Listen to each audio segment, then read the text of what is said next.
ಪಹಲಗ್ನಲ್ಲಿ ಪ್ರವಾಸಿಗರ ಮೇಲೆ ಉಗ್ರರ ದಾಳಿ ಕೇಸ್. ಕುಲ್ಗಾಮಾದಲ್ಲಿ ಉಗ್ರರಿಗೆ ನೆರವು ನೀಡಿದ್ದ ಇಬ್ಬರ ಬಂಧನವಾಗಿದೆ. ಬಂಧಿತರ ಬಳಿ ಇದ್ದ 2 ಪಿಸ್ತೂಲ್, ಮದ್ದುಗುಂಡು ಜಪ್ತಿ ಮಾಡಿದೆ.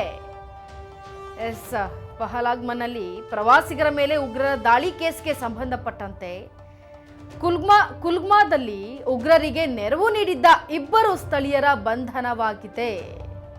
ಬಂಧಿತರ ಬಳಿ ಇದ್ದ 2 ಪಿಸ್ತೂಲ್, ಮದ್ದುಗುಂಡನ್ನ ಜಪ್ತಿ ಮಾಡಿದೆ ಸೇನೆ. ಇದು ಪಹಲಗ್ನಲ್ಲಿ ಕನ್ನಡಿಗರು ಸೇರಿದಂತೆ 30ಕ್ಕೂ ಹೆಚ್ಚು ಜನರ ಮೇಲೆ ಉಗ್ರರಿಂದ ಗುಂಡಿನ ದಾಳಿ ನಡೆದಿತ್ತು. ಈ ಪ್ರಕರಣಕ್ಕೆ ಸಂಬಂಧಪಟ್ಟಂತೆ ಇದೀಗ ಕುಲ್ಗಾಮಾದಲ್ಲಿ ಉಗ್ರರಿಗೆ ನೆರವು ನೀಡಿದ್ದ ಇಬ್ಬರು ಸ್ಥಳೀಯರ ಬಂಧನವಾಗಿದೆ. ಬಂಧಿತರ ಬಳಿ ಇದ್ದ 2 ಪಿಸ್ತೂಲ್ ಸೇರಿದಂತೆ ಮದ್ದುಗುಂಡನ್ನು ಜಪ್ತಿ ಮಾಡಿದ್ದಾರೆ ಸೇನೆ.